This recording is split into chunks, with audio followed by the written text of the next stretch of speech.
In 1847, in Savannah, Georgia, an enslaved woman known in plantation records as a healer was transferred to her fourth owner. Her name appears repeatedly in medical logs attached to multiple estates. Enslaved people were forbidden to practice medicine without white supervision. Yet this woman treated both enslaved laborers and slave owners with full access to their bodies and households. Over the next decade, 12 slave owners died following unexplained illnesses. Property records show repeated transfers of the same woman to new masters. No formal investigation produced charges. How did a person without legal power decide who lived and who died inside a system designed to erase her agency? This is the Bondage Chronicles, documenting suppressed histories, erased lives, and systems of control. Now, let's return to where it began. The bell rang before dawn. She was already awake. The quarters were still dark when the overseer appeared at the door, lantern swinging. No explanation. Just the motion of his hand toward the main house. She stood, wrapped the thin shawl tighter, and followed. The kitchen was warm. Embers still glowing in the brick hearth. She moved to the shelf where dried herbs hung in bundles, selected 3 varieties, and began stripping leaves into a clay bowl. Her fingers worked quickly. Crush. Measure. Add water from the kettle. The liquid turned bitter green as she strained it through cheesecloth into a tin cup. For the master's stomach, she said to Sarah, the house girl waiting by the door. Sarah took the cup without meeting her eyes and disappeared up the back stairs. The overseer, Pettigrew, stood in the doorway watching. His boots were new. Expensive leather. He shifted his weight and cleared his throat. The plants you're growing near the quarters, he said. The ones by the well. She continued cleaning the bowl. Master Thornhill says they're not approved. You understand. She nodded once. Pull them today. When he left, she walked back to the quarters in the grey pre-dawn light. The garden stretched along the eastern fence, hidden partially by the wash lines. Tomatoes, beans, okra for the communal pot, and beneath the larger plants, in careful rows, the others. Valerian, foxglove, pennyroyal, white snakeroot. She knelt and examined the plants Pettigrew meant. Her hand hovered over one stem. Then she stood and moved to pull the adjacent plant instead, leaving the one he'd noticed untouched in the soil. When she looked up, Pettigrew was watching from the main house window. He did not come back. The Thornhill plantation operated on a strict hierarchy that everyone understood without needing explanation. Master Thornhill owned 200 acres of cotton and 43 enslaved people. His son managed the fields. The overseers managed the enslaved. The house slaves managed the domestic operations. And she managed the health of everyone on the property, though no document described her role that way. The ledgers called her valuable medical asset. The other enslaved people called her by her name, though it does not appear in any record that survived. For this narrative, we'll use what appears in property transfers. The healer woman, age uncertain, skilled in herb medicine and treatment of common ailments. Her value to the Thornhill family was simple. She kept the labor force working. She reduced the cost of white physicians. She treated Master Thornhill's chronic digestive problems and his wife's headaches with remedies that worked when store-bought medicines did not. But her value to the enslaved community was different. She treated infections before they spread. She helped women manage pregnancies. She knew which plants eased pain and which masked symptoms long enough to avoid punishment for weakness. When someone was dying, she made it hurt less. This dual function created an unusual position. She had access to the main house that field workers never received. She could enter the kitchen, the sick rooms, even the storage areas where medicines were kept under lock. The overseers watched her, but they also depended on her judgment about who could work and who needed rest. It was a form of trust. Transactional, conditional, and dangerous. The garden was a teacher. She had learned plants from the woman who raised her on the previous plantation. a woman whose name also does not appear in records. That woman had learned from her mother. The knowledge passed through generations of enslaved healers who could not write it down and whose oral histories were deliberately excluded from preservation. She learned that willow bark reduced fever, that yarrow stopped bleeding, that chamomile calmed anxiety, and that poppy made pain disappear. She also learned dosages. She learned that the difference between medicine and poison was often just a matter of quantity and preparation. Her previous owner, a rice plantation master named Carlyle, had suffered from gout. She had treated him for 3 years with careful combinations of herbs that reduced inflammation. When his condition worsened suddenly, she prepared stronger remedies. He died on a Tuesday morning in 1846, and the physician who examined him attributed death to natural progression of disease. The Carlyle family sold her 7 weeks later as part of estate liquidation. Thornhill purchased her specifically for her medical skills, paying premium price. She arrived in Savannah with a small cloth bag containing seeds. By her 2nd year at Thornhill Plantation, her reputation had solidified. Masters throughout the county knew about the healer woman who could treat ailments that white doctors found unprofitable or difficult. Several plantation owners had inquired about borrowing her services. Thornhill had refused. She was too valuable to risk. This created resentment among some whites, particularly a young physician named Dr. Morrison who had hoped to establish a practice serving the plantation families. He complained to Thornhill that allowing slaves to practice medicine unsupervised was dangerous and possibly illegal. Thornhill disagreed. "She's kept my people healthier than any doctor I've paid," he said. "And she costs me nothing but her keep." Morrison persisted. He began visiting the plantation weekly, ostensibly to offer professional consultations but actually to observe her work. He questioned her methods. He examined her remedies. He asked to see her garden. She showed him the tomatoes and beans, not the others. Among the enslaved community, opinions about her varied. Most were grateful.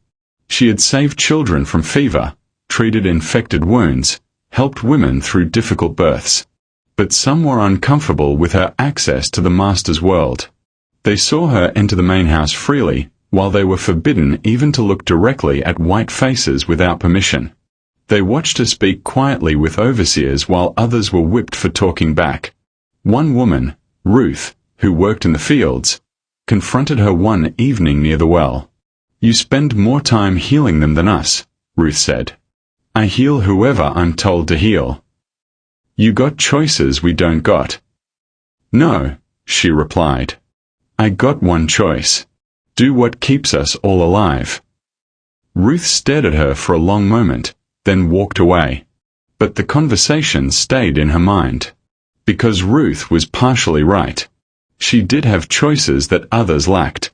Small choices. Private choices. Choices about measurements and timing and which plants to harvest when.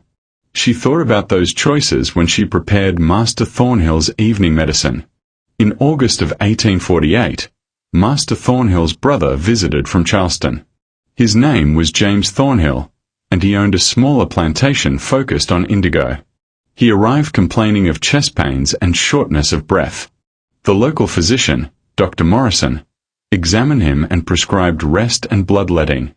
James Thornhill refused the bloodletting and asked instead for the healer woman. She examined him in the guest room, listened to his breathing, noted the gray color of his skin, the swelling in his ankles, the irregular pulse. She recognized the signs of heart disease, the same condition that had killed 2 people on the Carlyle plantation. She prepared a tea from foxglove leaves, carefully measured. Foxglove contains digitalis, which can strengthen heart contractions. It can also stop the heart entirely if the dose is wrong.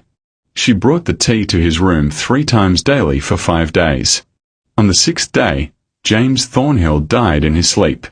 Dr. Morrison performed the examination and declared it a natural death from heart disease. Nothing could have been done, he told the family. The condition was advanced. The funeral took place on a Thursday. Master Thornhill inherited his brother's plantation and enslaved people. Property consolidation paperwork was filed. Life continued. But among the enslaved people at Thornhill Plantation, a quiet conversation began. They had watched James Thornhill arrive healthy enough to travel. They had seen her bring him tea. They had seen him weaken daily.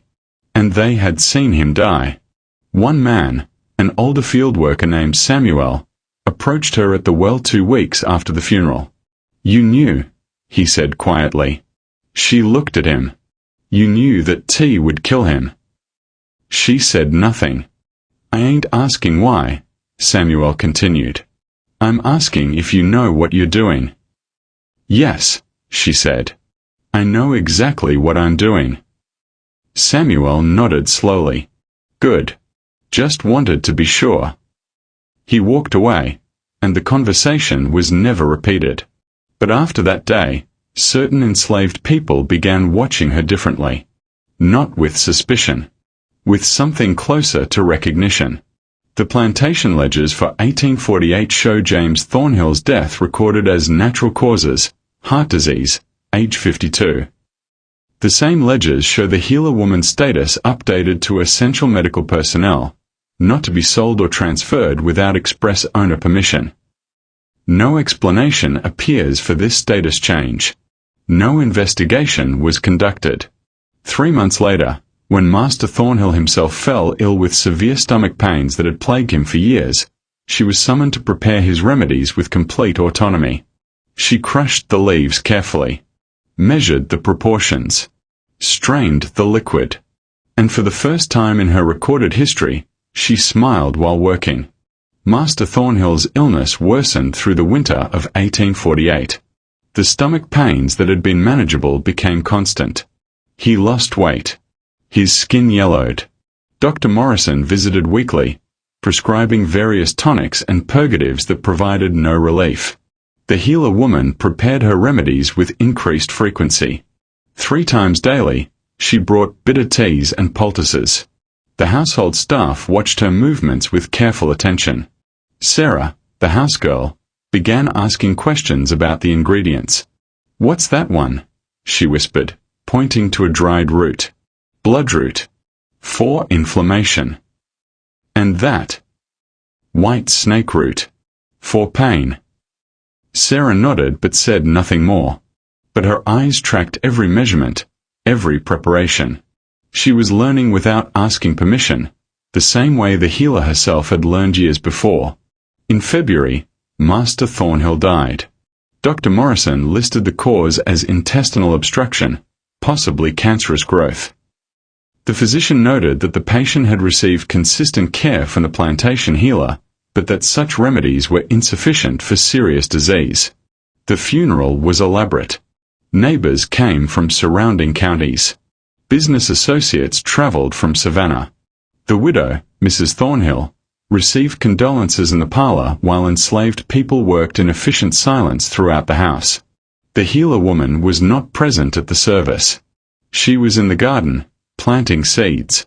Property transfers following Master Thornhill's death took 3 months to finalize. The widow Thornhill retained ownership of the plantation but had no interest in managing operations. Her eldest son, Robert Thornhill, assumed control. He was 26 years old, educated at the College of Charleston, and convinced of his own competence in all matters. Robert's first action was to summon all enslaved people to the yard for inspection. He walked slowly through the assembled group, making notes in a leather journal. When he reached the healer woman, he stopped. "You're the one they call the medicine woman." "Yes, sir." "My father trusted you." "Yes, sir." "I do not share his superstitions." He closed the journal. "You will continue your work, but Dr. Morrison will supervise all treatments. You will prepare nothing without his approval. Understood?" "Yes, sir." Robert walked away satisfied. Dr. Morrison, standing nearby, smiled.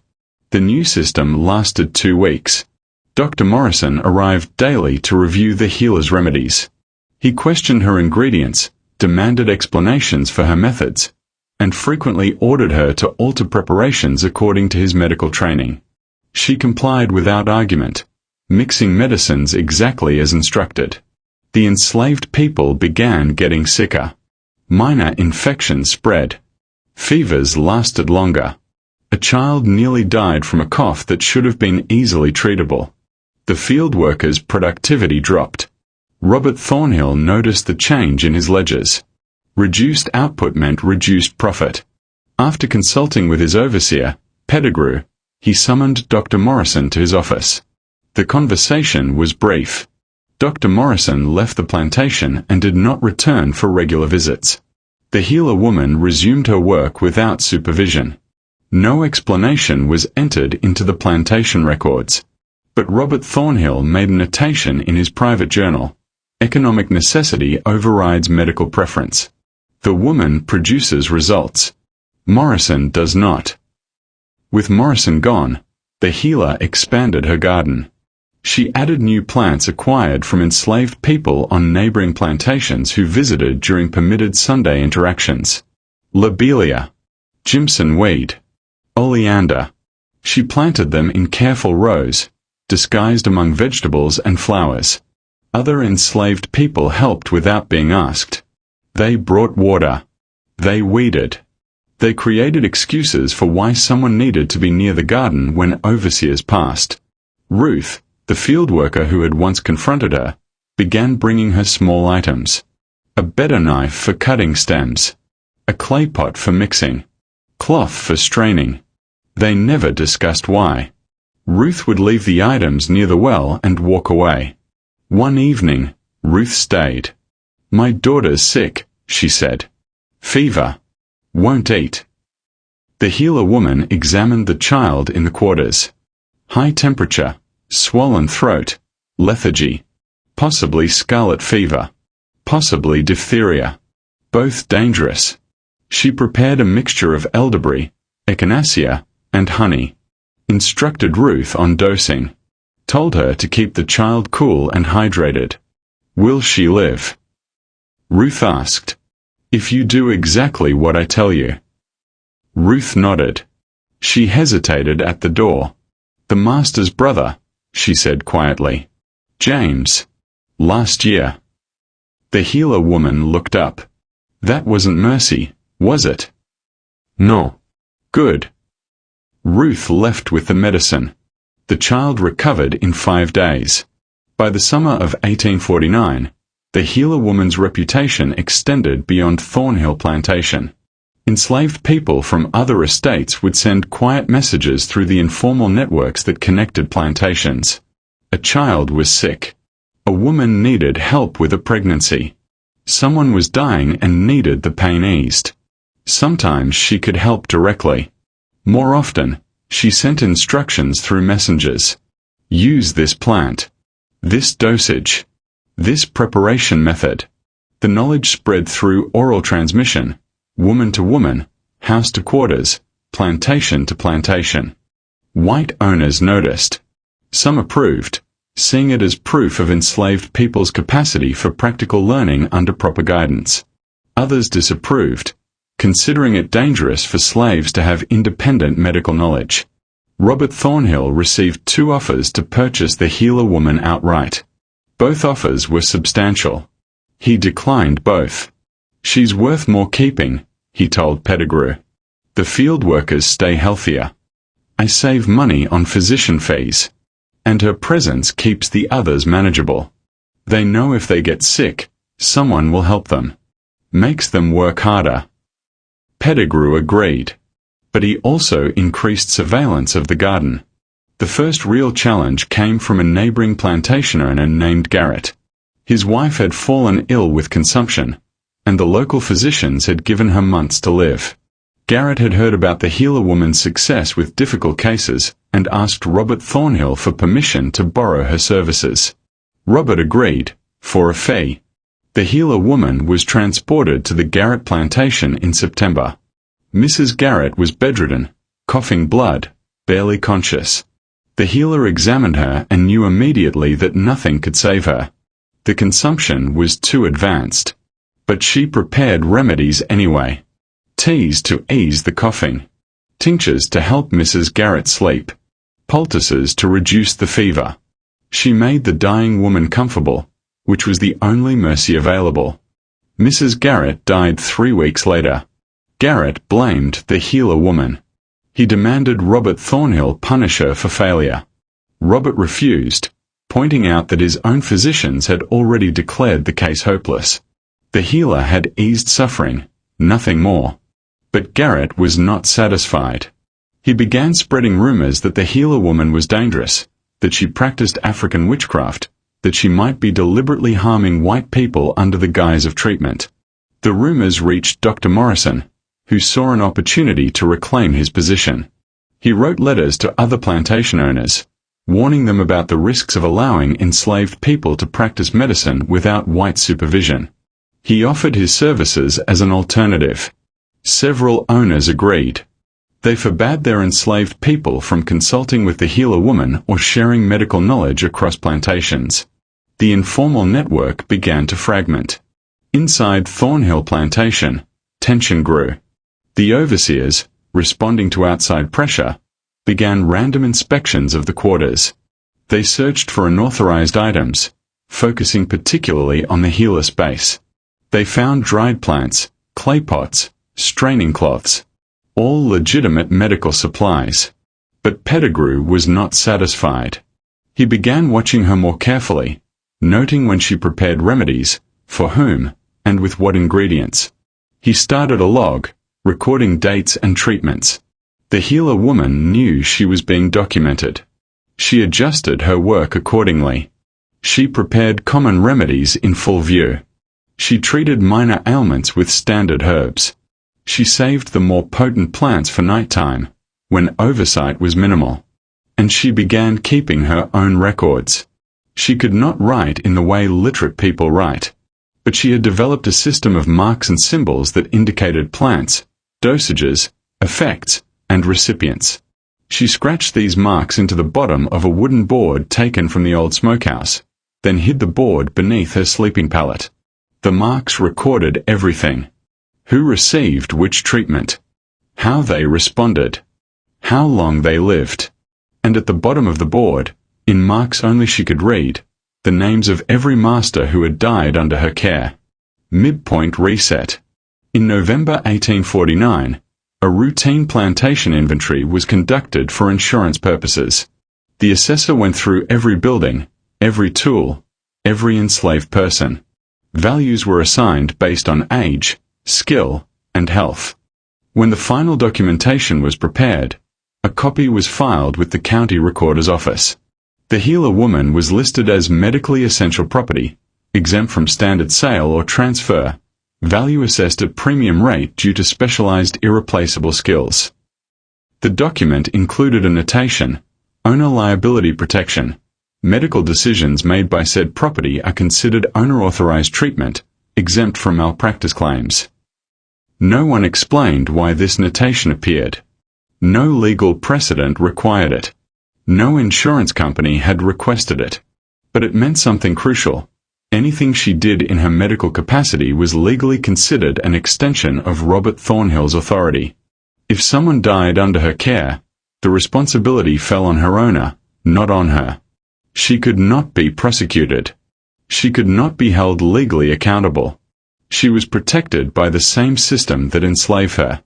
The realization changed nothing about her circumstances.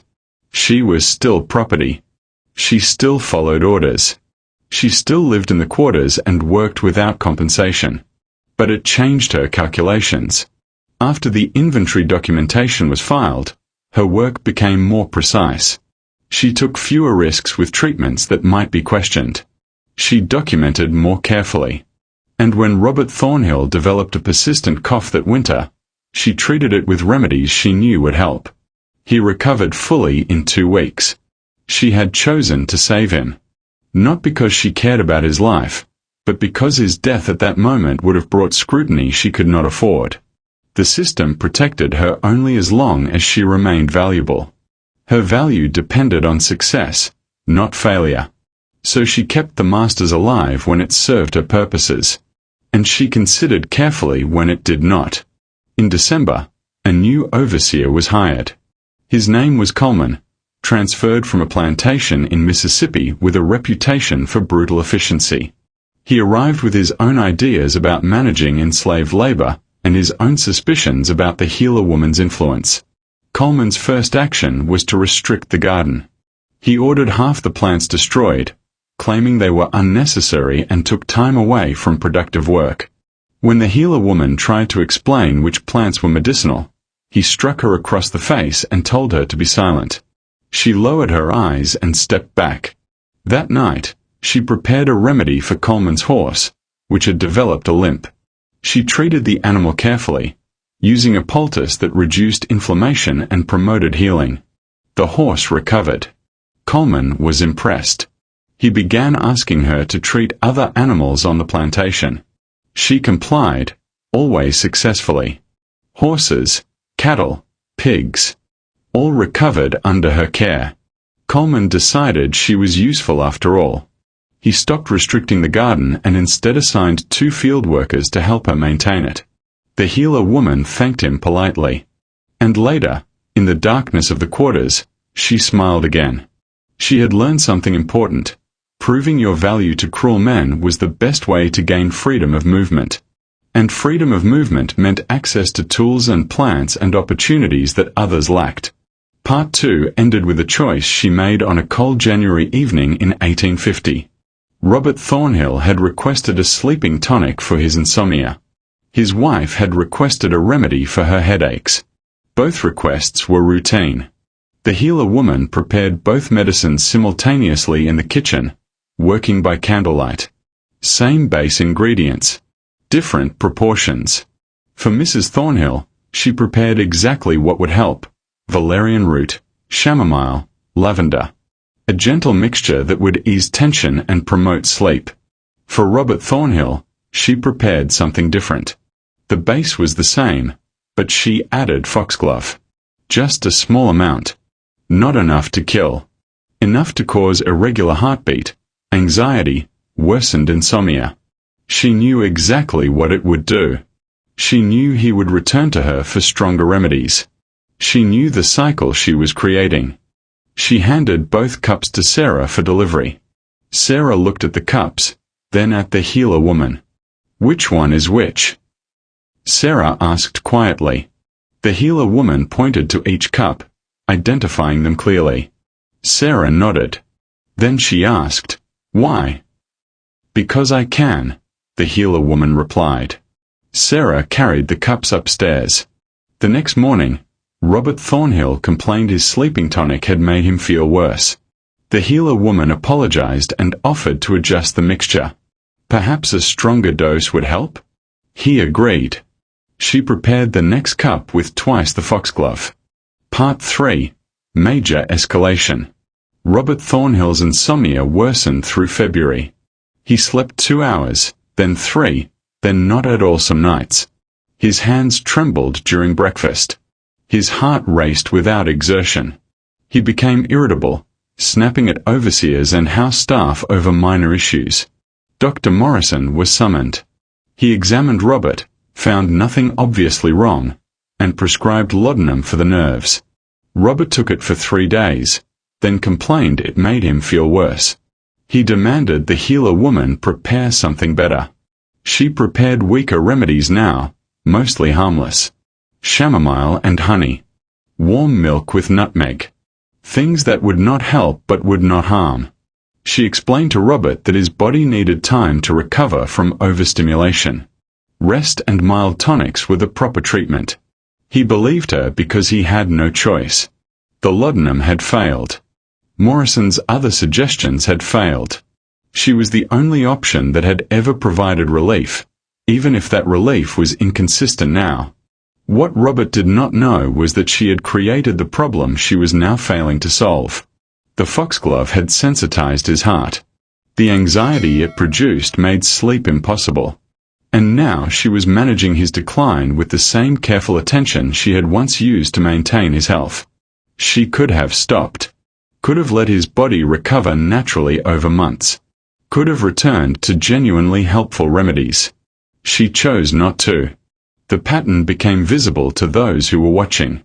Samuel, the old field worker, approached her at the well in March. He said nothing at first, just drew water in silence. Then, quietly, "How many now?" "How many what?"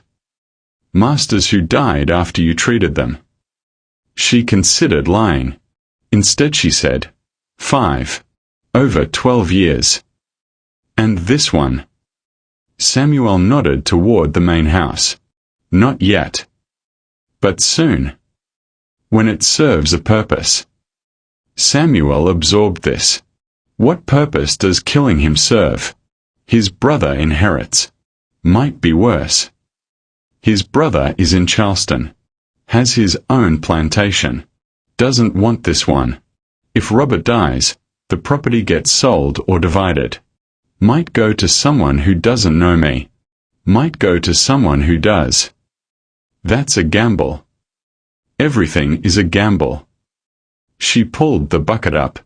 But dying slow, waiting for mercy that never comes? That's a guarantee of nothing. At least this way, some choices are mine. Samuel nodded slowly. Just wanted to understand. He took the bucket from her. "Ruth and some others, we've been talking. If you need anything, plants, information, cover when overseers come looking, you say the word." "Why would you risk that?" "Because you're the only one of us killing them instead of the other way around." He walked away with the water. The first external challenge came from an unexpected source. A physician named Dr. Blackwood arrived from Charleston in April, brought by Mrs. Thornhill, who was concerned about her husband's deteriorating condition. Blackwood was older than Morrison, more experienced, and considerably more skeptical. He examined Robert thoroughly, checked his pulse, his eyes, his tongue, asked detailed questions about symptoms, diet, and daily routines. Then he asked to see all medications and remedies Robert had been taking. The healer woman was summoned to the study. She brought samples of her current preparations: chamomile tea, valerian root tincture, warm milk with honey and nutmeg. Blackwood examined each one, smelled them, even tasted small amounts. "These are harmless," he announced. "Perhaps too harmless. Mr. Thornhill's symptoms suggest something more serious than simple insomnia." He turned to the healer woman. "What else have you given him in the past months?" "Only what he requested, sir. Sleeping tonics. Remedies for anxiety." "Be specific. Every ingredient." She listed them carefully, omitting only the foxglove. Chamomile, valerian, lavender, lemon balm, passion flower, warm milk, honey, nutmeg. Blackwood frowned. Nothing here would cause his symptoms. In fact, these should help. He looked at Robert. "Have you taken any other medications? Anything from Dr. Morrison? Anything purchased from apothecaries?" Robert admitted to the laudanum and several patent medicines he'd ordered from Savannah. Blackwood examined those as well. "Stop everything," Blackwood ordered. "All of it. For 2 weeks, take nothing except plain water and mild foods. Let your body clear itself. Then we'll reassess." Robert agreed. The healer woman was dismissed. She returned to the quarters knowing her careful work was about to be undone. 2 weeks without foxglove and Robert's symptoms would begin to improve. Blackwood would claim credit for the cure. Her access to Robert's treatment would be reduced or eliminated, unless Robert's condition worsened despite Blackwood's orders. That night, she prepared a new remedy. Not for Robert. For his food. She approached the kitchen girl, a young woman named Patience who prepared the family's meals. Patience was Ruth's cousin, recently transferred from field work to the house as a test of her reliability.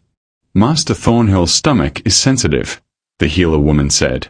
"Dr. Blackwood wants him on mild foods, but his body needs help digesting even those. I have something that will help." She handed Patience a small cloth bag. Mix a pinch of this into his evening soup. Not enough to taste. Just enough to aid digestion. Patience looked at the bag. What is it? Ginger root powder. Settles the stomach. It was not entirely a lie. The mixture was mostly ginger, but it also contained a careful measure of white snake root, processed to be slow-acting and difficult to detect. Not enough to kill. Enough to cause nausea, weakness, and continued sleep disruption. Patience hesitated. The doctor said no medicines. This isn't medicine. It's seasoning. Ginger is used in cooking all the time. You've used it yourself. Patience nodded slowly. She took the bag. That evening, Robert Thornhill ate soup seasoned with ginger and white snake root. He complimented Patience on the flavor. 3 hours later, he vomited violently and spent the night in misery. Dr. Blackwood was summoned the next morning. He examined Robert again, found nothing obviously wrong, and suggested the nausea might be caused by withdrawal from the laudanum or some underlying digestive condition. Continue the plain diet, Blackwood instructed. Your body is purging toxins. This is actually a good sign. Robert suffered through another week of carefully poisoned meals before Blackwood returned to Charleston, satisfied that his patient was on the path to recovery despite temporary setbacks. The healer woman stopped the white snake root as soon as Blackwood left. Robert's nausea subsided. His sleep improved slightly. After 2 weeks, he requested her remedies again, convinced that Blackwood's treatment had been too harsh and that he needed her gentle approach to truly heal. She prepared exactly what he asked for. Mild herbs. Nothing harmful. She had made her point. Removing her from his care made things worse, not better. Her value was confirmed. But the incident taught her something important. Educated physicians were dangerous. They asked questions she could not afford. They examined remedies with actual knowledge. They could detect poisons if they looked carefully enough. She needed to be more subtle. And she needed to expand her knowledge beyond what enslaved healers traditionally learned. The solution came from an unexpected source, the plantation library. Robert Thornhill owned approximately 200 books, most inherited from his father. Medical texts, agricultural manuals, classical literature, religious works. The books were stored in the study, technically forbidden to enslaved people, but occasionally accessible when house staff cleaned. Sarah, the housegirl, had learned to read by watching the Thornhill children's lessons through doorways. She could decode simple texts slowly, carefully. The healer woman asked her to look for medical books. Sarah found 3, Domestic Medicine by William Buchan, The American Dispensatory by John Redmond Cox, and Elements of Materia Medica by Jonathan Pereira. All contained detailed information about medicinal plants, their properties, and their effects on the human body. Sarah could not remove the books without being caught, but she could read passages during cleaning and remember them. She began reporting what she learned, whispering information while they worked together in the kitchen. Foxglove strengthens the heart in small doses but causes death in large doses. Symptoms of poisoning include nausea, vomiting, irregular heartbeat, and vision problems. White snake root causes trembles in cattle and milk sickness in humans. Symptoms appear days after consumption and include weakness, nausea, and severe digestive pain. Oleander is extremely poisonous. All parts of the plant are toxic.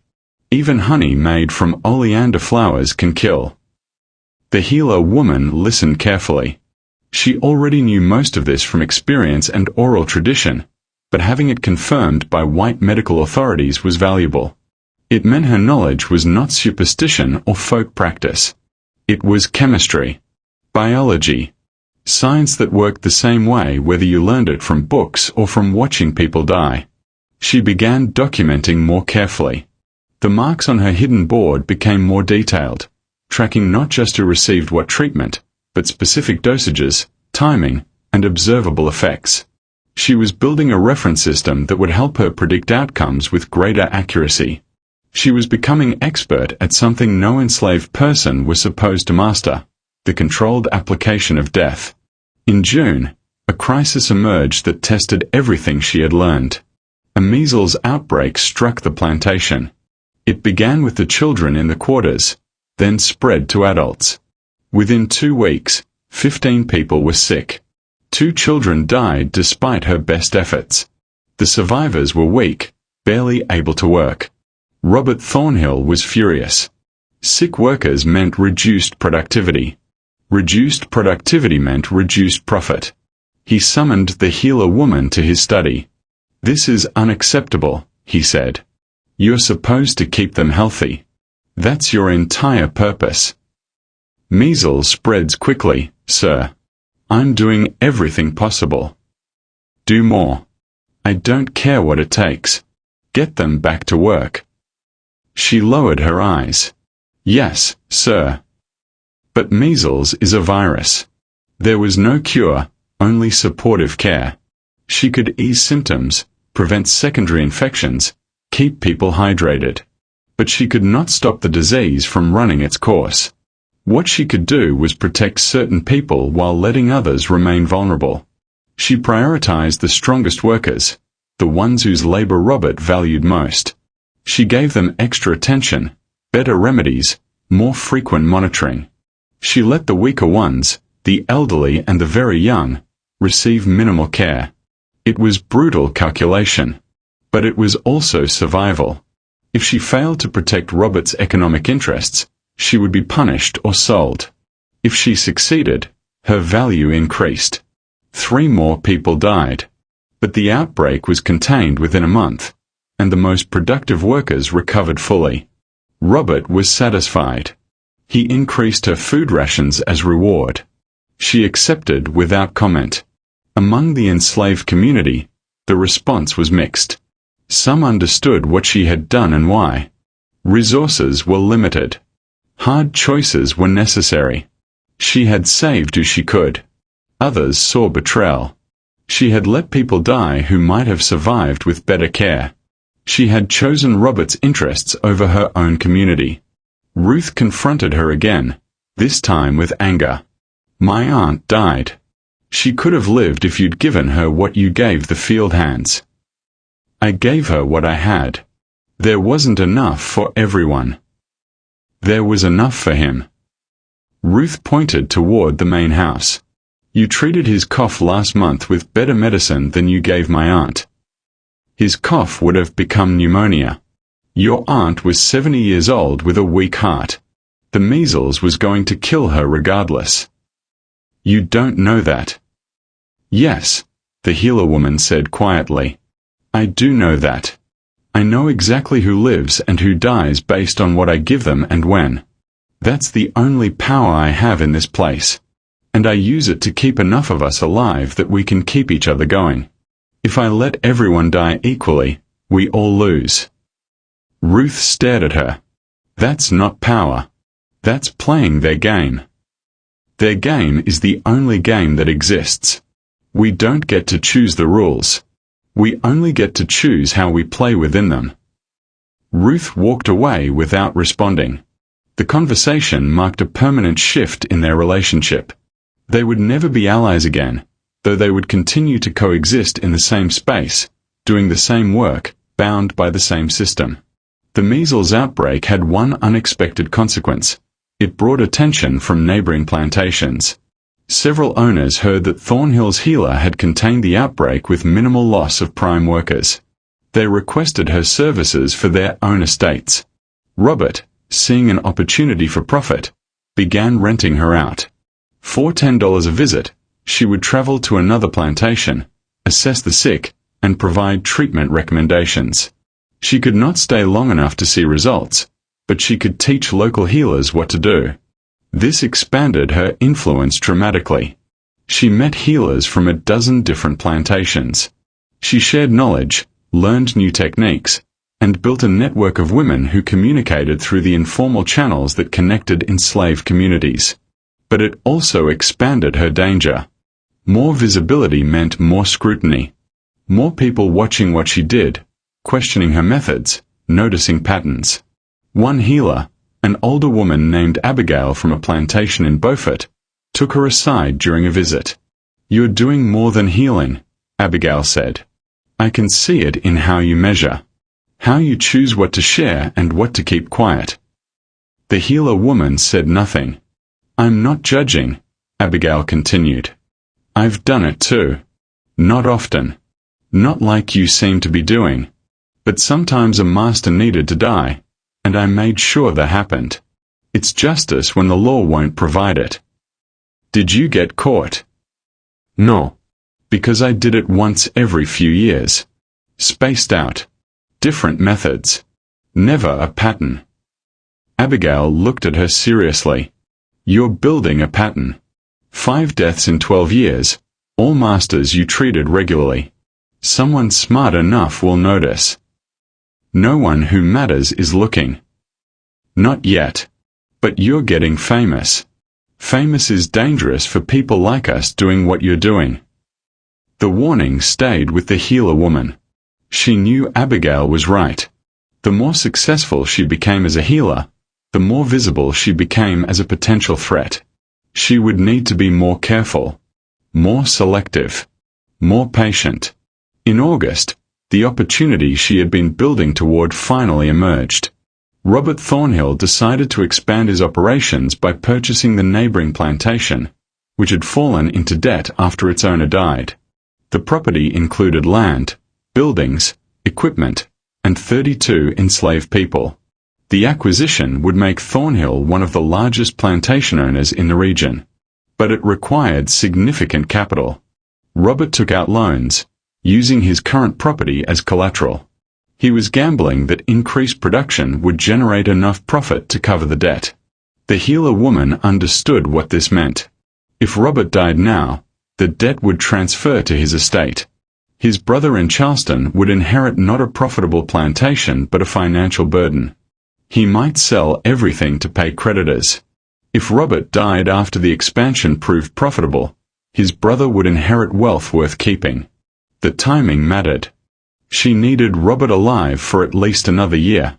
Maybe 2. Long enough for the expansion to succeed and for the property value to peak. So she began genuinely helping him again.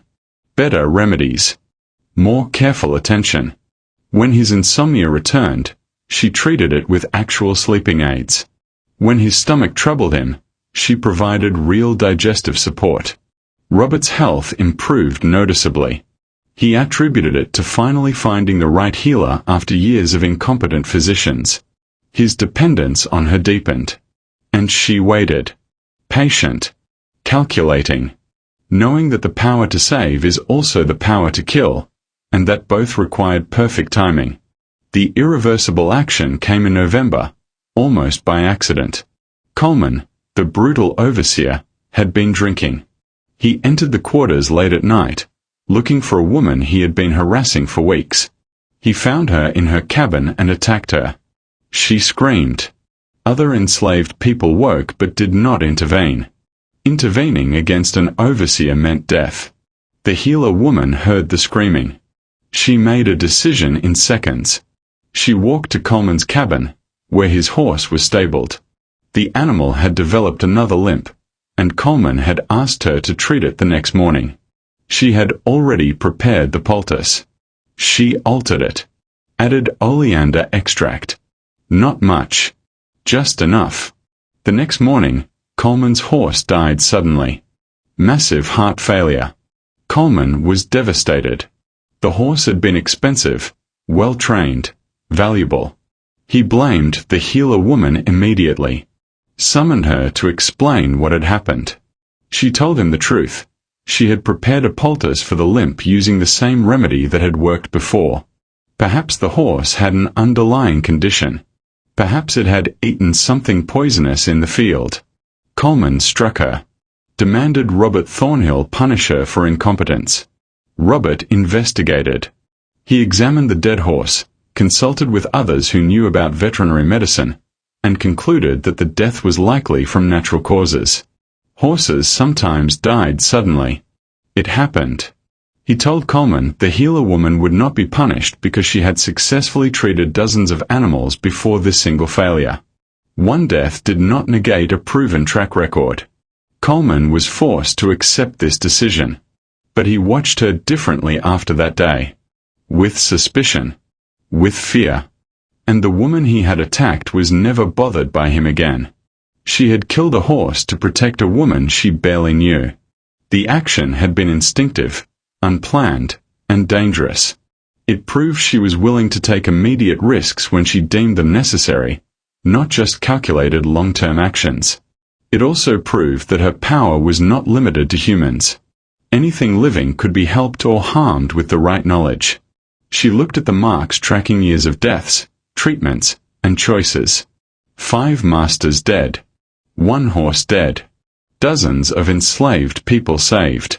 Dozens more lost to disease, overwork, or decisions about resource allocation. The pattern Abigail had warned about was undeniable now. She was not just a healer. She was an agent of selective mortality, operating within a system that gave her both cover and opportunity. The question was no longer whether she would continue. The question was how long she could sustain this before someone with power decided to stop her. She hid the board back beneath her pallet and went to sleep. Tomorrow, Robert Thornhill would ask for another sleeping tonic. And she would decide, once again, whether to help him or harm him. The choice was always hers. That was the only freedom she had. And she intended to use it for as long as possible. The expansion of Thornhill Plantation proceeded through the winter of 1850 with brutal efficiency. Robert hired additional overseers, purchased new equipment, and drove both newly acquired and existing enslaved workers harder than before. Production targets increased. Punishments for failure became more severe. The healer woman's workload doubled. More people meant more injuries, more illnesses, more requests for treatment. She worked from dawn until late night, preparing remedies in the kitchen, tending to the sick in the quarters, and occasionally being summoned to the main house when Robert or his wife needed something. Her garden expanded accordingly. She negotiated with Robert for more space, arguing that increased medical demands required increased plant cultivation. He agreed, seeing the logic. More workers required more medical support. More medical support required more resources. She planted carefully. Medicinal herbs visible from the paths. Dangerous plants hidden among vegetables and flowers. Foxglove disguised among hollyhocks. White snakeroot near the bean trellises. Oleander along the back fence where decorative plants were expected. Nobody questioned the garden anymore. It had become essential infrastructure. In February 1851, the first serious challenge to her authority emerged from within the enslaved community. A young man named Isaac, recently purchased as part of the expansion, had learned some medical knowledge from his previous plantation. He began treating people in the quarters without consulting her, using methods that sometimes contradicted her instructions. The conflict came to a head when a woman with a fever received competing advice. The healer woman had instructed rest and cool compresses. Isaac insisted on bloodletting, claiming it would release the toxic humors causing the illness. The woman, confused and frightened, asked who to believe. Me, the healer woman said. Bloodletting weakens people who are already weak. It will make her worse. That's slave superstition, Isaac replied. White doctors use bloodletting because it works. You're just afraid of real medicine. Real medicine kills more people than it saves. I've watched white doctors bleed patients to death while claiming success. The argument escalated. Other enslaved people gathered, taking sides. Some supported the healer woman's proven track record.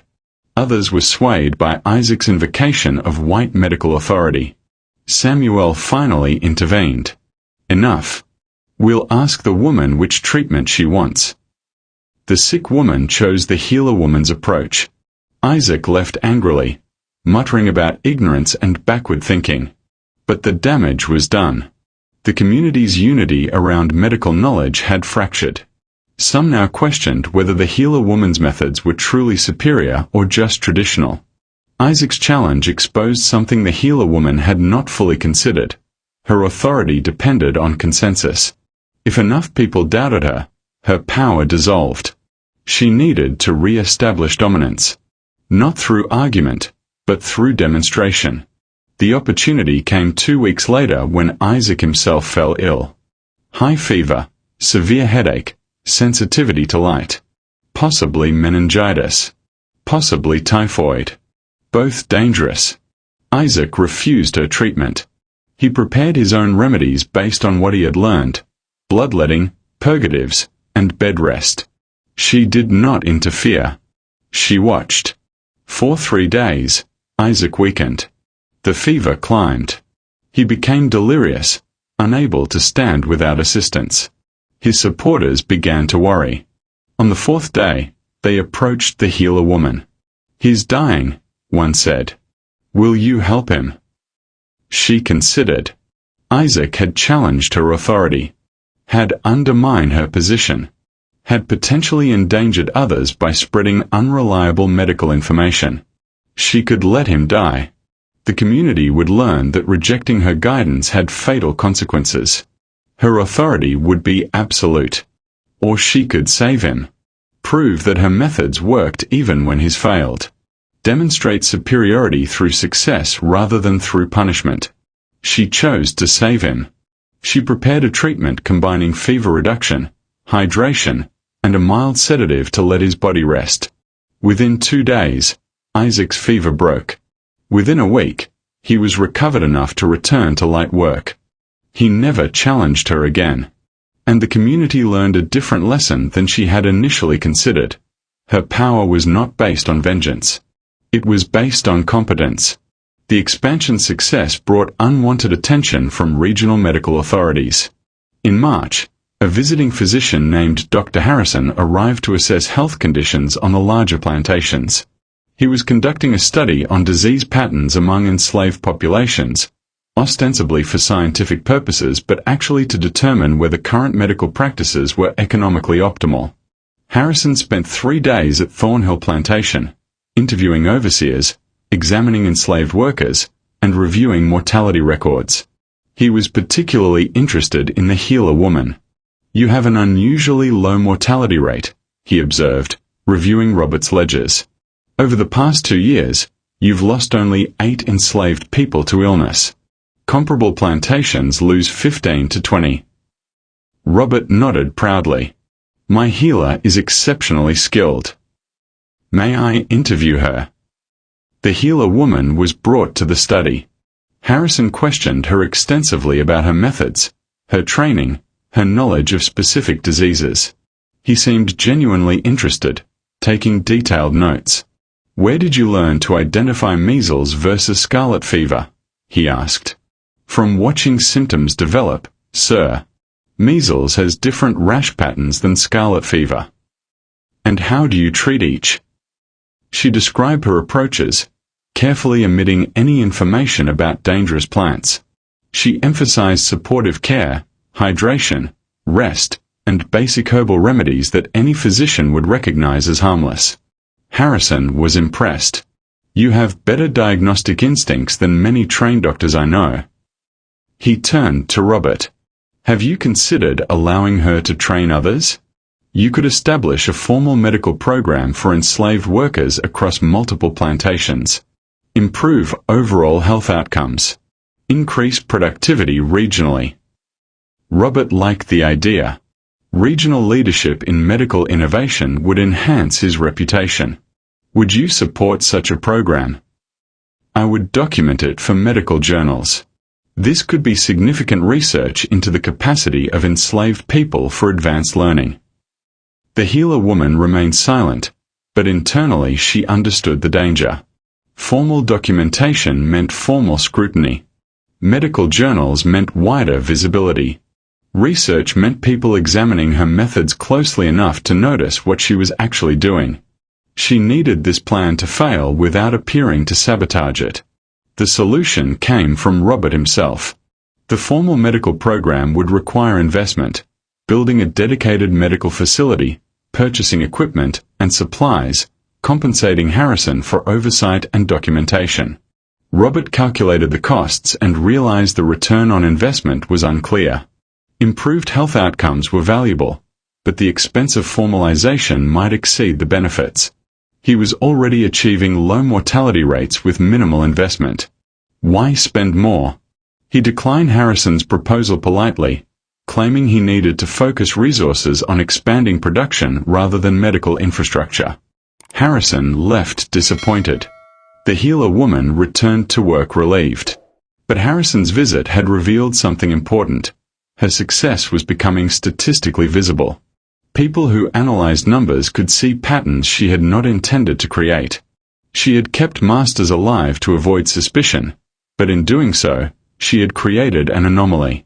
Thornhill Plantation was too healthy compared to others. She would need to allow more deaths among enslaved people to normalize the statistics. Not many. Just enough to appear typical. The calculation sickened her. But she made it anyway. 5 additional deaths over the next year, distributed across different causes. Infections that could have been treated but were not. Difficult births where intervention came too late. Fevers that were allowed to run their course without aggressive support. She became what the system demanded, a manager of death rates, optimizing for her own survival above all else. In May, Robert Thornhill's health declined suddenly and severely. He developed intense abdominal pain, vomiting, and bloody diarrhea. Within 2 days, he was bedridden and incoherent. Dr. Morrison was summoned. He examined Robert and diagnosed acute dysentery, possibly cholera.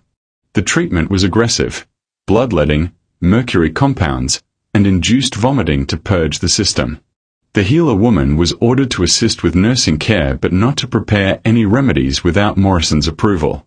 She watched Morrison's treatment kill Robert slowly. The bloodletting weakened him. The mercury poisoned him further. The induced vomiting dehydrated him critically. After 4 days, Robert was clearly dying. Morrison admitted the case was hopeless and left to avoid association with the failure. Mrs. Thornhill, desperate, ordered the healer woman to do whatever she could. Finally free to work without supervision, the healer woman assessed Robert's condition. Severe dehydration, mercury poisoning, internal bleeding from aggressive medical intervention. Morrison had done more damage than the original illness. She could save him. She had the knowledge. Rehydration, activated charcoal to absorb the mercury, gentle herbs to calm the digestive system, and time. He would survive. Or she could let Morrison's treatment finish what it started. Robert would die from what everyone would assume was dysentery, and no one would question it. His brother would inherit. The plantation would likely be sold. Her fate would be uncertain. She stood in Robert's room with a cup of clean water and activated charcoal, the simplest possible life-saving intervention, and she made the choice that had been building for years. She set the cup down untouched. "I'm sorry, she told Mrs. Thornhill. Dr. Morrison's treatment was too harsh. His body can't recover." Mrs. Thornhill collapsed in tears. The healer woman left the room. Robert Thornhill died the next morning, officially from cholera complicated by aggressive medical intervention. Dr. Morrison was quietly blamed for hastening death through overtreatment. No one suspected the healer woman of anything except insufficient skill to overcome Morrison's mistakes. But she had miscalculated badly. Robert's brother arrived from Charleston, assessed the property and debts, and made an unexpected decision. Rather than selling, he decided to keep the plantation and hire professional management. The operation was too profitable to abandon. He brought his own overseer, a man named Dawes who had a reputation for maximizing productivity through systematic brutality. Dawes arrived with new rules: reduced food rations, longer work hours, and zero tolerance for inefficiency. The healer woman was evaluated as part of the property assessment. Dawes examined her garden, her supplies, and her track record. "You're expensive," he concluded. "Special housing, extra food rations, exemption from field work. All to treat people who should be working harder to avoid getting sick in the first place. Healthy workers produce more, sir. Scared workers produce more. And medical care makes them soft. Dawes reduced her rations, eliminated her housing privileges, and ordered her to work half-days in the fields before treating anyone. The garden was partially destroyed to make room for additional cotton planting. The new regime was catastrophic. Within 2 months, productivity actually decreased as illness spread unchecked. Workers who would have recovered quickly under her care became chronically ill. Several died from infections that would have been easily treatable. Dawes blamed the workers for weakness and increased punishments. The situation spiraled. The crisis reached its peak in August when a child died from a simple infected cut. The mother, Ruth's daughter, had brought the child to the healer woman too late. By the time she could examine the infection, it had spread to the blood. Nothing could be done. Ruth confronted her in the quarters that night, screaming, "You let her die. You could have helped earlier, but you were in the fucking fields." Dawes wouldn't let me leave the fields. I tried. You should have tried harder. You save masters when it suits you, but you let our children die. Other enslaved people gathered. The anger that had been building for months erupted. They saw how the healer woman had kept Robert alive for years when it benefited her, but had let him die when it served her purposes. They saw how she made careful choices about who lived and who died based on calculations they did not understand. Samuel tried to calm everyone. She's doing what she can under impossible conditions. She's doing what benefits her. Ruth shouted. She's been playing both sides since she got here. Healing masters to gain privileges. Letting them die when it suits her plans. Using us as cover for her games. And now our children pay the price. The healer woman stood silent. She had no defense that would satisfy them. Everything Ruth said was true. Finally, she spoke quietly. You're right. I made choices that benefited me. I kept masters alive when I needed their protection. I let them die when I thought something better would come. And I was wrong about what would come next. Robert's death made everything worse, not better. I miscalculated. The crowd remained hostile. But here's what's also true, she continued. I've saved more of us than I've lost. I've killed 5 masters over 12 years. I've treated hundreds of enslaved people successfully. I've built a network that shares medical knowledge across plantations. I've done what I could with the power I had. Your power got my daughter killed, Ruth said. No. Dawes got your daughter killed by stopping me from treating her when I could have helped. And Robert Thornhill got her killed by creating a system where our children's lives are worth less than cotton profits. I'm not the enemy here. You're not exactly our ally either. No, the healer woman admitted. I'm just another enslaved person trying to survive with whatever tools I have. Same as you. The confrontation ended without resolution. The community remained fractured. Trust, once broken, could not be easily repaired. The climactic decision came 2 weeks later. Dawes developed a fever. Probably malaria, common in the region during late summer. He demanded the healer woman treat him immediately, threatening punishment if she refused or failed. At the same time, a child in the quarters, Ruth's youngest, developed the same fever. She had enough medicine for 1 full treatment course. Not both. The choice was explicit and public. Everyone in the quarters knew. Everyone watched to see what she would do. Dawes could recover on his own. He was strong, healthy, and had access to white physicians if a treatment failed. But refusing to treat him fully would result in severe punishment, possibly her death. The child would likely die without aggressive treatment. But saving the child meant giving Dawes inadequate medicine, which would be noticed. She stood in the kitchen holding 2 cups. One with full-strength quinine and supportive herbs. One with half-strength, Enough to look like treatment but insufficient for guaranteed recovery. Sarah watched from the corner. Which one is which? The healer woman looked at both cups for a long moment. Then she handed Sarah the full-strength medicine. This one goes to the quarters. To Ruth's child. Give it with instructions for continued care. And the other goes to Dawes. Sarah understood immediately. He'll know it's not strong enough. Then he'll summon a white physician, who will treat him successfully. And everyone will think my medicine was inadequate but his own doctor saved him. What if the doctor doesn't come in time? Then Dawes dies. And we get a new overseer who might be better or might be worse. But Ruth's child lives regardless. Sarah took both cups. You know he'll punish you when he realizes. I know. Why do it then? The healer woman considered the question. Because I'm tired of playing their game.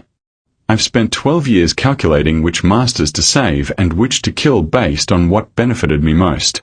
And it got me nothing except more masters and more calculations. Maybe it's time to make a choice based on who deserves to live instead of who it's safest to save. Sarah left with the medicine. Ruth's child recovered fully in 5 days. The fever broke, the symptoms cleared, and within a week the child was playing normally. Dawes recovered partially. His fever persisted longer than expected. A physician was eventually called and provided additional treatment. Dawes survived but remained weak for weeks. He knew the healer woman's medicine had been inadequate. He summoned her to his cabin. You gave me weak medicine while giving full strength to a slave child. I gave you what I had available, sir.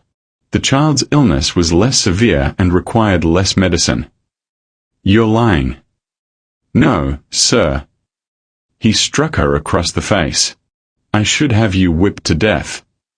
Then who will treat the next outbreak? She asked quietly. I'm the only one who knows what I know. Kill me, and everyone suffers.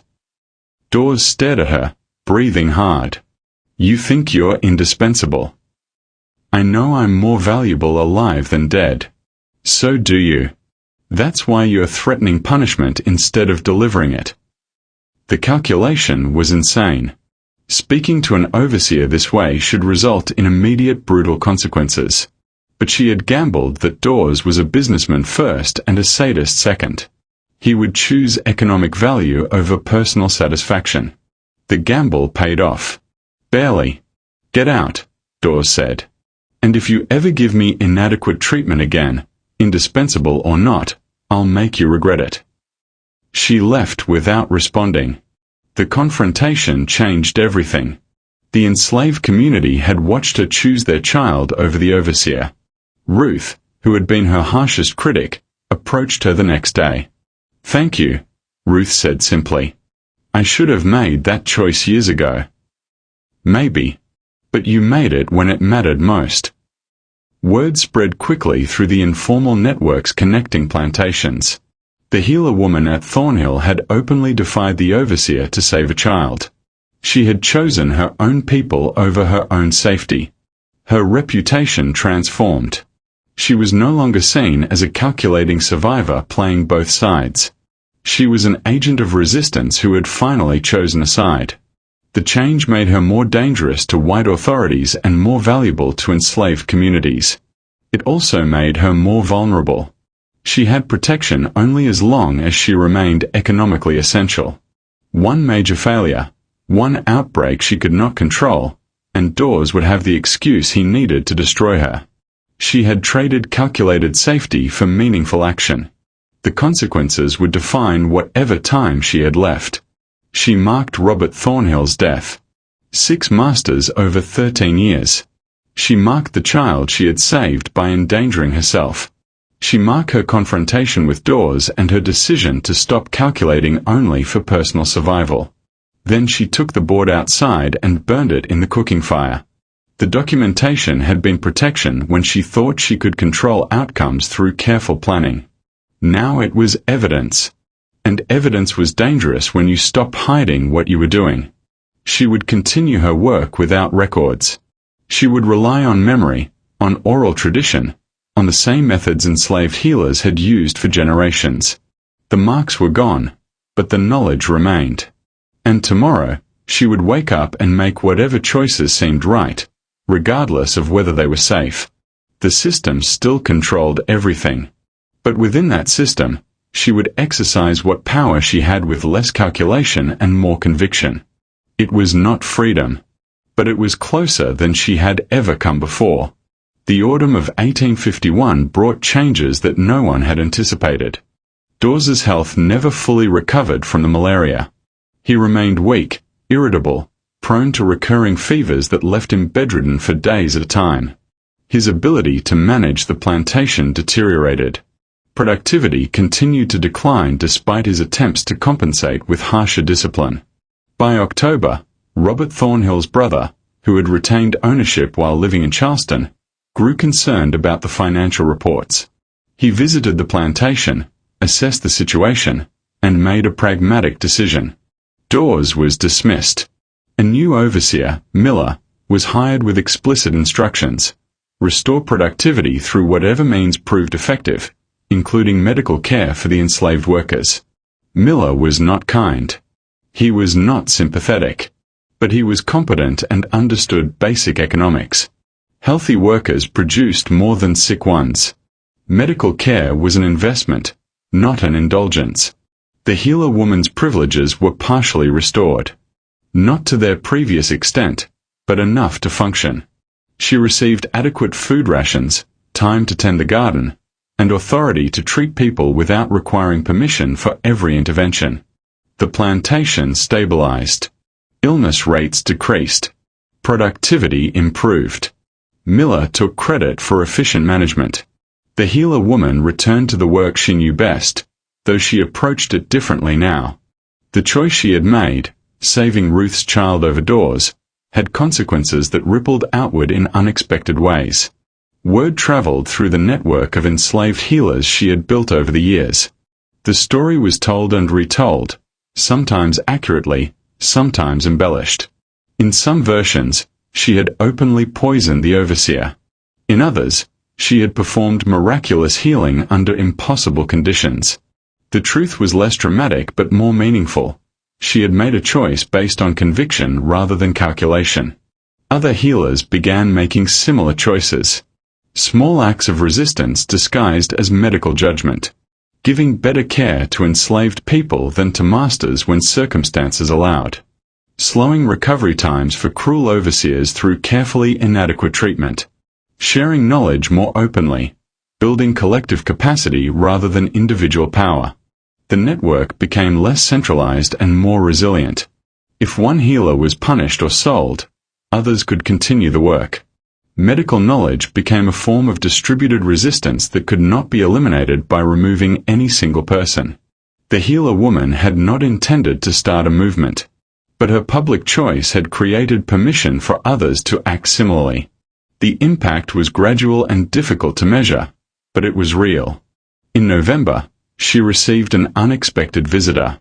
Abigail, the older healer from Beaufort who had warned her about building patterns, arrived as part of an exchange between plantations.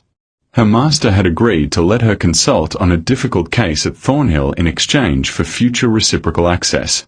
The two women worked together for 3 days treating a woman with complications from childbirth.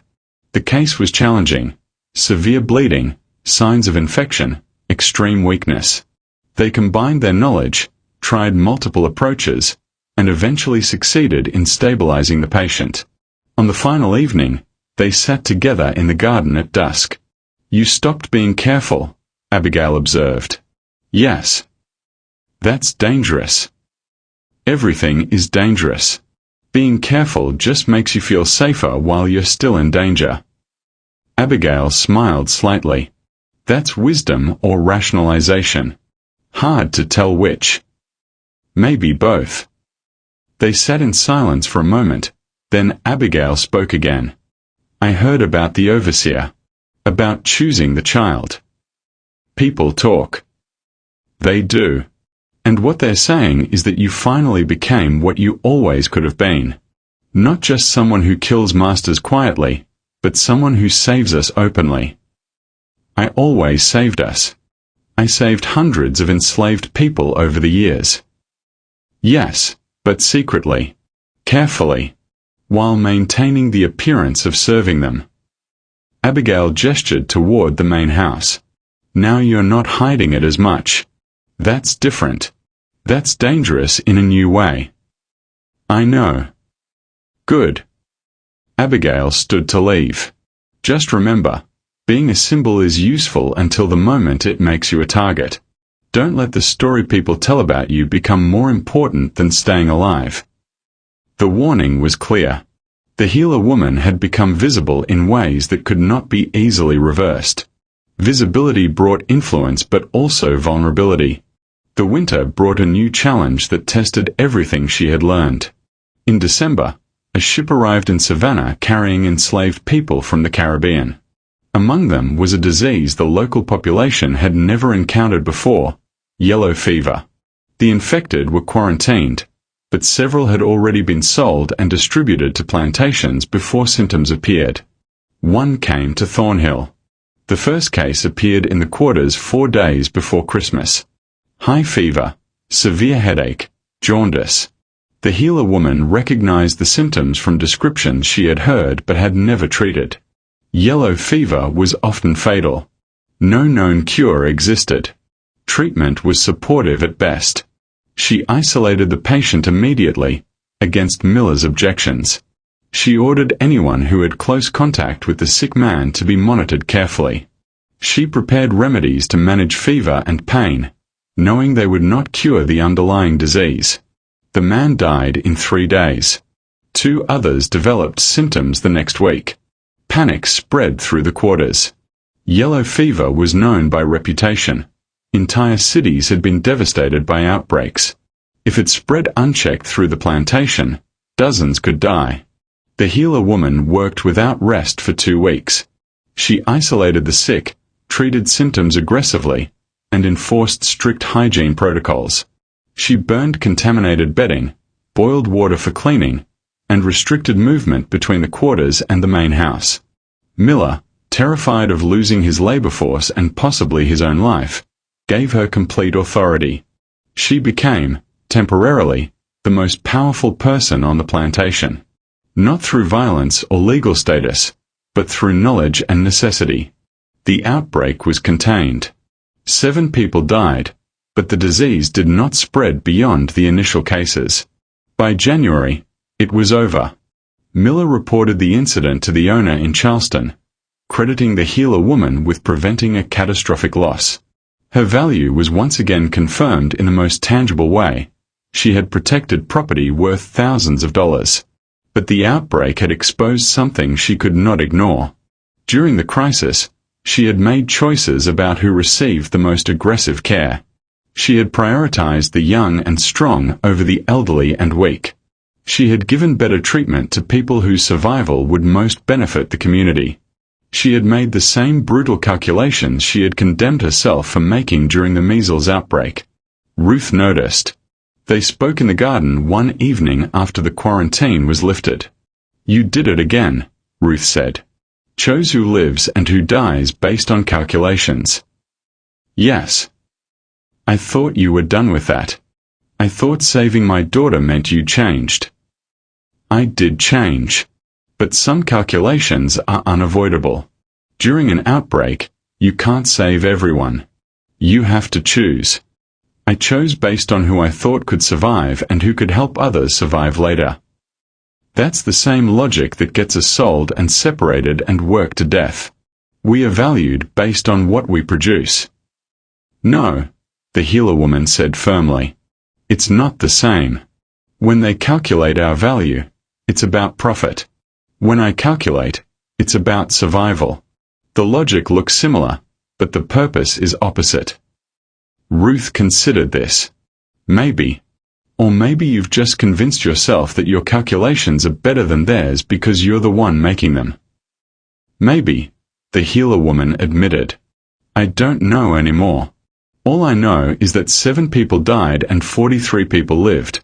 and I did everything I could to make sure the number who lived was as high as possible. And if you had to choose between saving me or saving someone stronger, someone more useful, the question hung between them. I don't know, the healer woman said honestly. I would want to save you. But if saving someone else meant more people survived overall, I might make that choice. And I would hate myself for it. But I would make it anyway. Ruth nodded slowly. At least you're honest about it now. They did not speak further. But something had been acknowledged. The healer woman was not a hero or a villain. She was someone with terrible power making impossible choices under conditions she did not control. Understanding that did not make the choices easier, but it made them more bearable. In February 1852, the final major event of this narrative occurred. The owner in Charleston decided to sell the plantation. The expansion had been profitable, but managing a property from a distance was too complicated. He wanted to consolidate his holdings closer to his primary residence. The sale would include all property, land, buildings, equipment, and enslaved people. Families would likely be separated. The new owner might have different management practices, different overseers, different medical policies. The healer woman's future became uncertain again. She might be sold separately from the others because of her specialized skills. She might be kept with the plantation as essential infrastructure. She might be sent somewhere worse. Or somewhere better. She had no control over the outcome. In the weeks before the sale was finalized, she focused on what she could control. She taught Sarah everything she knew about plant identification, preparation methods, dosages, and effects. She shared knowledge with other enslaved people about basic first aid, symptom recognition, and when to seek help. She gave Ruth seeds from the most important medicinal plants with instructions on how to cultivate them. If we end up separated, you'll need these. And even if we stay together, the knowledge shouldn't depend on just one person. She created redundancy. Multiple people who knew enough to continue the work if she was gone. The garden was partially destroyed in preparation for the sale. New owners preferred to see fields rather than what looked like overgrown vegetation. She salvaged what she could, hiding seeds and roots in places she hoped would survive. The plantation was sold in March to a consortium of investors from Atlanta. They planned to modernize operations with new agricultural techniques and hired management. The new owners evaluated all enslaved people systematically. The healer woman was interviewed by a man named Stevens, who represented the investors. Your reputation precedes you, Stevens said. We've heard about the yellow fever outbreak, about your track record with mortality rates. You're clearly valuable. Thank you, sir. However, our medical philosophy is different from previous management. We believe in professional oversight. We'll be hiring a resident physician to supervise all medical care on the property. Her heart sank. Professional oversight meant supervision. Supervision meant scrutiny. Scrutiny meant the end of autonomy. You'll continue your work, Stevens continued, but under the physician's direction. He'll determine treatment plans. You'll execute them. This ensures quality control and protects us from liability. Yes, sir. The new system was implemented within weeks. The resident physician, Dr. Cartwright, arrived from Atlanta with modern medical equipment and strong opinions about enslaved people's medical needs. He was not intentionally cruel, but he was dismissive of traditional herbal medicine and confident in his own training. He prescribed mercury compounds for digestive issues, aggressive bloodletting for fevers, and complete bed rest for injuries that would heal better with movement. The healer woman watched the mortality rate climb. She tried to work within the new system. She followed Cartwright's orders precisely while attempting to minimize harm. When he ordered bloodletting, she let minimal blood and told him she had done more. When he prescribed mercury, she diluted it and supplemented with herbs that would help the body eliminate the poison. But she could not protect everyone. 3 people died from Cartwright's treatments in the first 2 months. deaths that would have been preventable under her previous autonomy. She considered killing Cartwright. She had the knowledge. She had the access. She could make it look natural. But the consequences would be worse now. The investors would simply hire another physician. And with Cartwright dead under suspicious circumstances, the new doctor would be even more cautious, more controlling. Killing him would not solve the structural problem. In May, she made a different choice. She requested a meeting with Stevens during one of his periodic visits. She presented carefully documented evidence of the mortality rate increase since Cartwright's arrival. She showed the records of deaths that had occurred under his specific treatment protocols. "I'm not questioning Dr. Cartwright's training, sir. But the treatments that work for white patients don't always work the same for enslaved people. Our bodies respond differently. Our conditions are different. What we need is a combination approach." Stevens listened. He was a businessman, not an ideologue. Evidence of increased mortality meant decreased profit. "What do you propose?" "Let Dr. Cartwright handle complex cases and surgical procedures. Let me handle routine care, preventive medicine, and traditional remedies that have proven effective. We work together, not in conflict." Stevens considered this. Would Dr. Cartwright agree? He might prefer it. Right now, he's treating dozens of minor cases that consume his time. If I handle those, he could focus on cases that actually require his training. The proposal was implemented as a trial. Cartwright was skeptical but also overworked and willing to delegate routine care. The healer woman regained partial autonomy for basic cases, while Cartwright maintained oversight of serious conditions. The mortality rate stabilized. Productivity improved. The arrangement proved economically successful. It was not freedom. It was not even close to her previous autonomy. But it was better than complete subordination.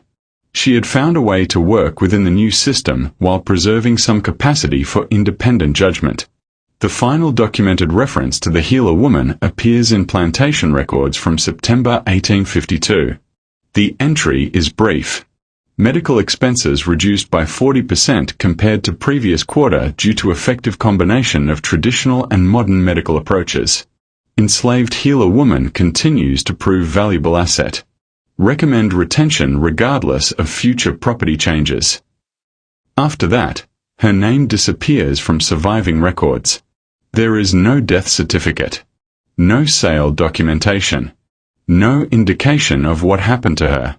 Several possibilities exist. She might have died of natural causes or disease.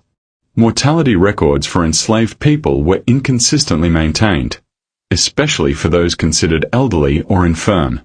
She might have been sold privately to another plantation, with documentation that did not survive. She might have escaped, though no runaway notices match her description in available archives. Or she might have simply continued working until her death went unrecorded. Her knowledge passed to others before she disappeared from documentary history. The plantation itself continued operating for another decade before being sold and subdivided. Medical practices on the property reverted to standard models after the Civil War, with no indication that her methods were preserved. But oral histories suggest a different legacy. Interviews conducted in the 1930s with formerly enslaved people include several references to a woman healer who knew which plants killed and which plants cured, and used both when she needed to. One interview, recorded in Georgia, includes this statement: "My grandmother told me about a woman who treated the sick in the quarters. She said this woman saved more of us than the masters ever knew about. And she made some of them pay for what they did, quiet-like. Nobody proved nothing, but everybody knew. That woman was teaching others before she died, so the knowledge didn't die with her." Another interview mentions, there was healers on most plantations. Some of them knew the old ways from Africa. Some learned from native people. And some, they learned by watching who lived and who died after taking certain medicines. They passed that knowledge down woman to woman, so it wouldn't be lost. The knowledge did continue. Network connections between plantations allowed medical information to spread. When the healer woman from Thornhill Plantation disappeared from records, her techniques and her approach continued through the people she had taught. Descendants of enslaved people who lived in that region still reference traditional remedies that match her documented methods. Foxglove for heart conditions. White snake root carefully avoided in pastures. Activated charcoal for poisonings. The knowledge survived even when the specific person did not. The moral complexity of her story cannot be resolved into simple lessons. She killed at least 6 people, probably more. She made calculations that prioritized some lives over others based on strategic value. She used her position to gain privileges that other enslaved people could not access. She operated within a brutal system and sometimes reinforced its logic even while resisting its outcomes. But she also saved hundreds of people. She built networks of knowledge that empowered others. She made choices that challenged the absolute authority of masters and overseers. In her final documented years, she found ways to work within new systems while preserving agency for herself and others. She was not a hero in any conventional sense. She was a survivor who accumulated power through knowledge and used that power for purposes that served her own interests and occasionally served justice. The system that enslaved her also protected her through its own perverse logic. She was too valuable to punish severely. Her skills were too economically beneficial to eliminate. The same calculus that treated human beings as property created opportunities for someone with her knowledge to exercise agency within narrow constraints. She exploited those opportunities ruthlessly. And in doing so, she revealed something important about power.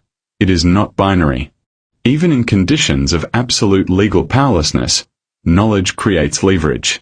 Leverage creates choices. And choices, however constrained, constitute a form of freedom. The garden outlasted her. Remnants of the original plantation property were photographed in the 1920s as part of a historical survey.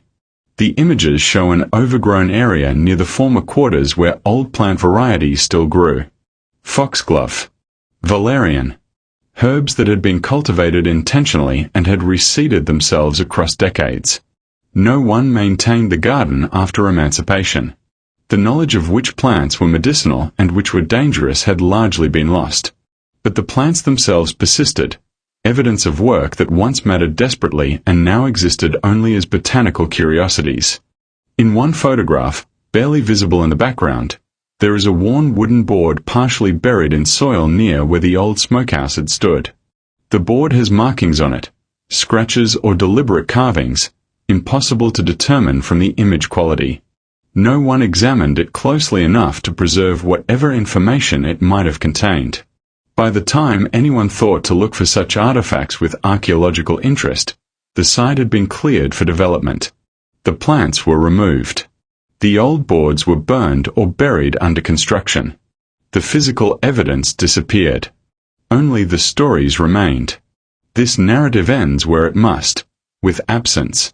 The last surviving ledger from Thornhill Plantation, now held in a county historical archive, includes a final notation about the healer woman. The date is listed as unknown. The entry reads, "Medical asset no longer present on property. No transfer documentation located. No sale record filed. Status, unknown." Below that, in different handwriting, someone added years later, "Mortality rates returned to regional averages following absence." The plantation continued operations without interruption. Cotton was harvested. New enslaved people were purchased. The system functioned as designed. But the people who had known her remembered differently. They remembered someone who had choices when most had none. Someone who used knowledge as power when power was otherwise impossible. Someone who killed when she judged it necessary and saved when she chose to. They remembered her not as a saint or a villain, but as someone who survived by understanding the same systems that oppressed her, and who used that understanding to carve out space for action. The stories they told their children emphasized not what she did, but what she proved was possible. Even under slavery, knowledge could not be fully controlled. Even without legal power, agency could be exercised. Even in conditions designed to eliminate human dignity, some people found ways to make choices that mattered. No further annotations were made. Epilogue: The Archive. The documentary evidence of this story consists of property transfer records showing a woman described as skilled in herb medicine sold between 4 plantations between 1843 and 1847. Medical supply ledgers from Thornhill Plantation showing decreased physician expenses during specific years. Mortality statistics showing anomalously low death rates compared to regional averages. One inventory document listing medically essential property, exempt from standard sale. Scattered references in personal correspondence between plantation owners about a valuable Negro healer. Oral history interviews from the 1930s mentioning healers with similar characteristics. No photographs, no written accounts from her own perspective, no documentation of her actual name. The gaps in the record are as significant as what survived. Enslaved people were rarely documented as individuals, unless they were especially valuable or especially troublesome. Medical knowledge was oral, not written. Acts of resistance were disguised or invisible to those who controlled documentation. This story fills those gaps with informed speculation. The plants are historically accurate. The medical practices are documented. The social dynamics reflect scholarly understanding of plantation systems. The moral complexity is unavoidable. But the specific actions of this specific woman? Those are necessarily reconstructed from fragments, probabilities, and the logic of what would have been possible given the constraints and opportunities that existed. She might have killed 6 masters, or 12, or none. She might have saved hundreds of enslaved people, or dozens, or simply done her best under impossible conditions without the dramatic agency this narrative assigns her. What is certain is that enslaved healers existed. They possessed knowledge that white authorities tried to control and could never fully suppress. They made choices about who lived and who died. And sometimes, those choices were about more than medicine. This story documents one possibility. One way that power, knowledge, and resistance might have intersected in a single life. The truth, like the woman herself, disappeared from the documentary record long ago. All that remains is the space where she should have been, and the knowledge that someone was there, making choices that mattered, even when no one was counting. E.N.D. The Bondage Chronicles will continue with other suppressed histories, erased lives, and systems of control.